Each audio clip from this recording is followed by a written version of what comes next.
Yo guys, what is going on? It is Invin here, and today what I am bringing to you all is a video on my honest thoughts about the Brimstone Sands update and new zone.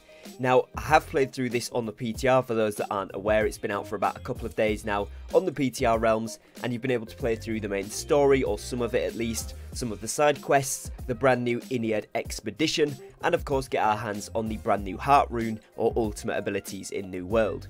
Now, for the sake of completeness in this video, I obviously haven't played through the entirety of the main story quest, nor have I completed all of the side quests. Equally, I haven't fully explored all of the elite areas that this zone has to offer, but what I'm generally going to do is go over my first impressions and honest thoughts about them to kind of give you guys an idea of what you can expect in this upcoming update, as well as my initial first reactions to it. Now, I'm going to include the Ennead Expedition in that, although I am going to cover this more specifically in a future video for those that are interested.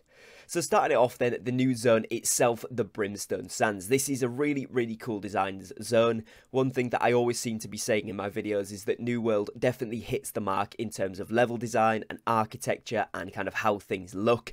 It looks incredible. It's got some really good landmarks in that just really are breathtaking situations when you're walking up to things like the giant pyramid. Again, I'm not going to try and include too many spoilers, although the gameplay and what I'm talking about is going to be the new zone.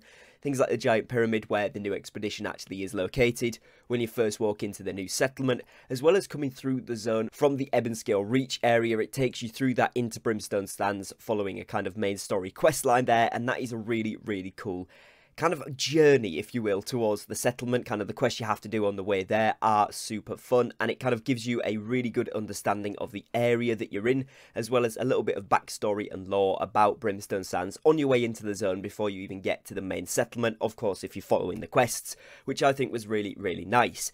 Now, I have completed some of the earlier side missions, which do give you some pretty good rewards, and again, they expand on the lore and all sorts of different things about the area, specifically kind of hidden secrets, and also they do give you a little bit of backstory to some of the characters, so it is quite nice. Although I'll be honest with you, I haven't completed all of the side missions, as I did just kind of want to progress towards getting to the capital and then getting my heart gem unlocked so that I could have a look at those new features as well. Now, the new zone itself does feel fantastic. It's a big open zone. It's worth about 3 of the regular zones we've seen across the other New World map, and most of the POIs are really interesting, with lots of different mobs. Some we've seen that are similar, so some of the ancient types are similar, however they do have different armor, different abilities. And a lot of the mobs that we're seeing, a lot of the AI is completely new and different, which is fantastic, because obviously that's something throughout the rest of the game that people have picked up on. A lot of it is kind of copy pastas for a little different bit. I know they are slightly different, but this is a completely different zone, and it's almost like that they have different civilizations, which I think is the feel they're now going for. So the main island, and then Brimstone Sands has kind of got this Roman and Egyptian theme running throughout it, and that makes a huge difference with things like scorpions and scarabs, as well as things like the mobs being Protector Horus, for example, where he comes out and he's using like sun and fire effects, and it's really cool. Now, that being said, there is some open areas of Brimstone Sands which do feel a little bit barren. There isn't really any new resources in some of these areas, albeit there is cactus, which of course is new, but there's just things like stone jotted around, a lot less sandstone and brimstone than I would like. Obviously, the brimstone, for those that don't know, spawns near the water, so this kind of makes sense to be in certain zones, but the actual sandstone is a little bit sporadic, and in some of the areas it does feel a little bit empty. I know that is kind of the vibe of the zone, and that it's supposed to be a barren wasteland sandstorm type place where there's stuff going on, and I do know that there's supposed to be roadside encounters, as well as something to do with that giant worm that we've all seen by now. Not too sure what this is going to be yet, but hopefully that does spice it up a little bit. And of course, we are still in the PTR phases, we're still in the testing phases, so we might not have access to all of the features. But think something like roaming caravans or roaming AIs and things that will just spice up the zone a little bit, I think will finish this off nicely, because like I said, it looks incredible, feels incredible at the POIs. It's just the little bits in between are a little bit sparse in some cases.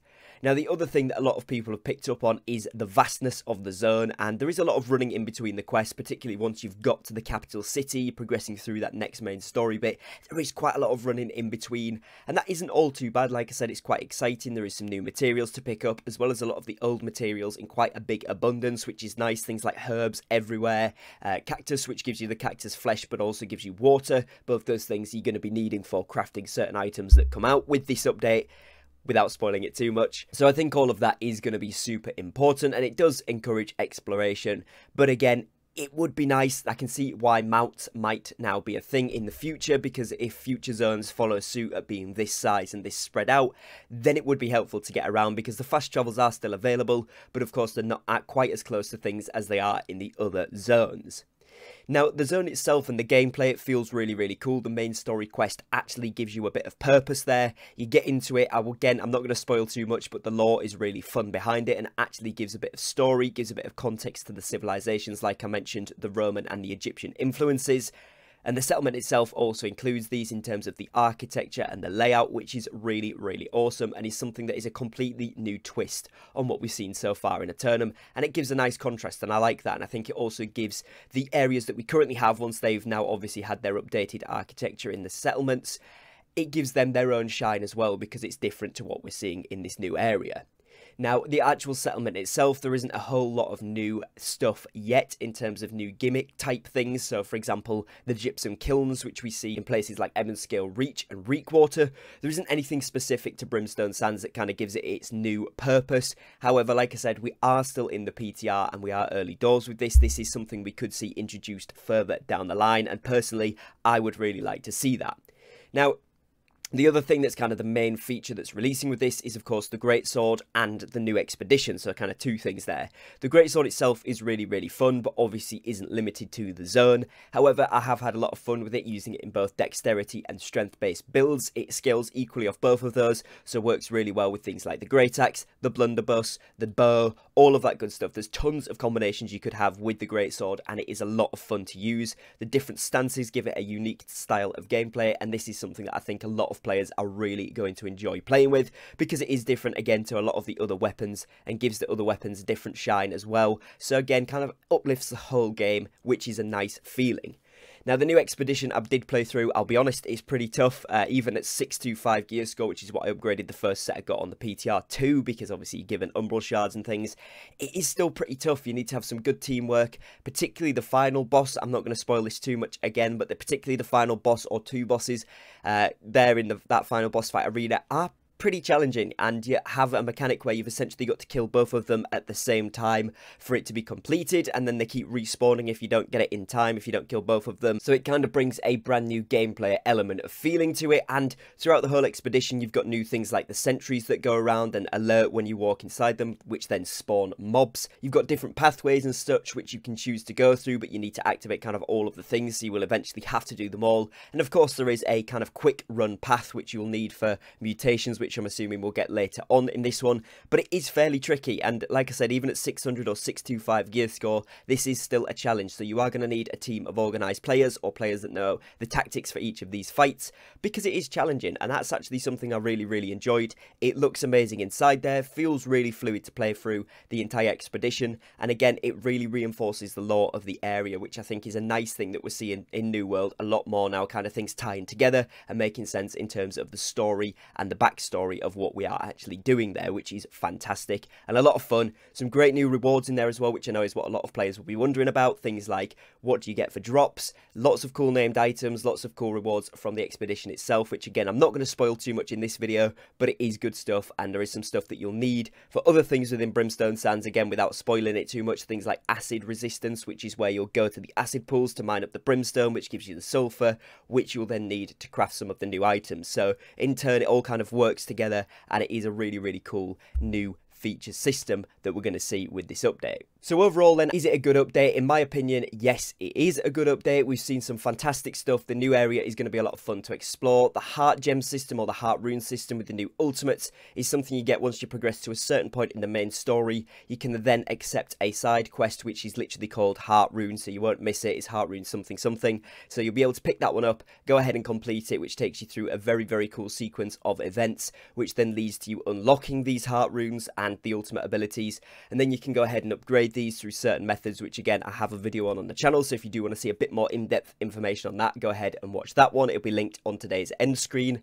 And that is again a whole new system, which is fun, so it is bringing new features and new variety to the game, but it is not going to be kind of a overhaul that some players were expecting. I think what this update does is nicely round off the game, give a bit of contrast to the main realm of Eternum versus the expansion zone, if you will, although this is not an expansion in the true sense of the word, more just a content update, content area, you know, new weapon, new zone, some new materials, but it's not a complete overhaul to the game. You are going to see a lot of the similarities in terms of the features. You're obviously still going to be using some of the older weapons, some of the older mechanics in terms of trading, in terms of crafting, in terms of resource gathering, but it is going to just add on to that. And I think if you have not played the game for a while and you're planning to come back for Brimstone Sands, what it's going to do is nicely tie together everything that was kind of a loose end before in New World and show that this game is now a much more complete and solid version of itself than what it was at release. Of course, we've now got a clearer direction, we've now got some gameplay features that really solidify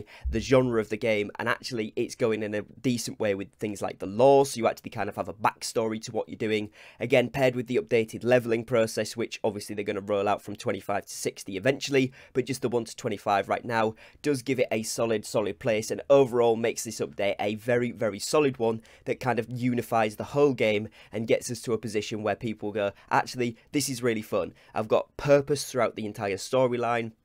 Obviously, the revamp needs to happen for the next few levels, so like I said, from 25 to 60 for that to be fully incorporated, but it is a really good start.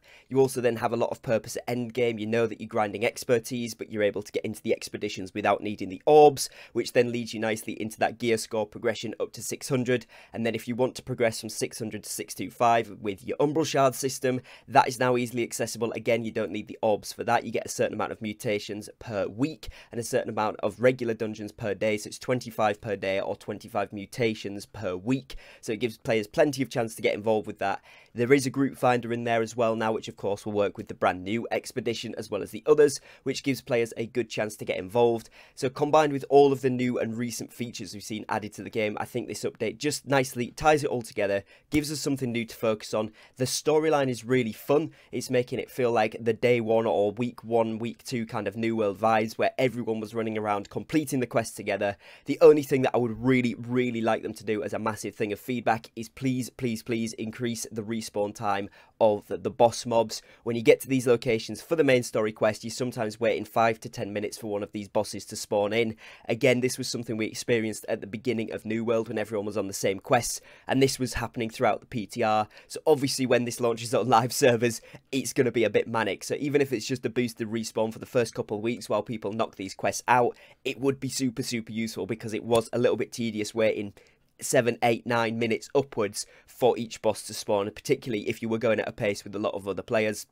And then obviously if you don't get the tag on it, you don't get the quest, you've got to wait another 10 minutes, and that's where a lot of people are starting to fall off in the questing process, from at least my experience and from what I've seen from others. So if that could be fixed for the release of this, I think it will give everyone that nostalgic vibe of when the game first released, running through the quests together, everyone trying to progress to get to the capital city, and then obviously from the capital city to complete the main story quest there to see what the rewards are, because some of it is limited for the PTR, and then of course getting things like your heart rune, and then obviously the new rune glass gems and all that coming into play as well, the new materials, all that good stuff. And it feels really cool when it's a big populated area, lots of players running around, and that was a really good feeling. So I hope that that continues through to the live event. Now, before I end today's video, I want to touch on the Halloween event as well, because obviously that is something we have seen in the PTR. It's not strictly with the Brimstone Sands update as far as we know, although they may be released at the same time. But this, again, is a fantastic take on a Halloween-style event. We've got a really cool open-world boss, which, again, you can use the new greatsword to take down, but also you need all the other weapons. It just so happens they're in the same patch, so lots of people were running at it with the greatsword. It was really good fun, and I think that this is a really cool event with some great rewards and something, again, I've made a separate video on the channel, so if you want a bit more in-depth information, again, I'll leave that linked on the end screen. But it is something that's nicely tying together the game at this point of the update, and I think overall, if you haven't played New World for a while, you're coming back for this update, you're going to be pleasantly surprised. There's a lot of new content to do, as well as a lot of easily accessible, repeatable end game content now in terms of PvP with the arenas and OPR, as well as wars if you get into those with a company. And then you've got your PvE. All of that section is now not time gated by these orb things. You can actually just go in and get involved, which is really cool. So if you did have a max level character, you can just jump straight back in with them and carry on playing at these endgame expeditions, endgame PvP, etc. Or you can continue leveling or whatever, and that is something which I think is really cool. But that is going to be it for this video. That's kind of my first impressions / honest thoughts about Brimstone Sands so far. Like I said, in terms of transparency, I haven't completed everything in the zone, nor can you in the PTR as far as I'm aware. Obviously, I would like to play through the Expedition a few more times before I give my full honest review on it, but it is seeming like a great start, and I think, like I said multiple times, this is going to unify the game, make players a lot more consistent and know what they're doing, and I think generally people are going to be very happy with this. It's not going to bring a whole new game overhaul, but it is going to nicely tie together everything that people have been wondering and asking about over the past year since the game launched, which I think is a massive positive. So hopefully you guys have enjoyed this video. If you have managed to play the update so far, or you've watched content on it, do let me know what your initial thoughts and feelings are on it in the comments down below. And other than that, I will catch you again very shortly on a brand new upload. So thanks for your time, thanks for watching, take care, and peace.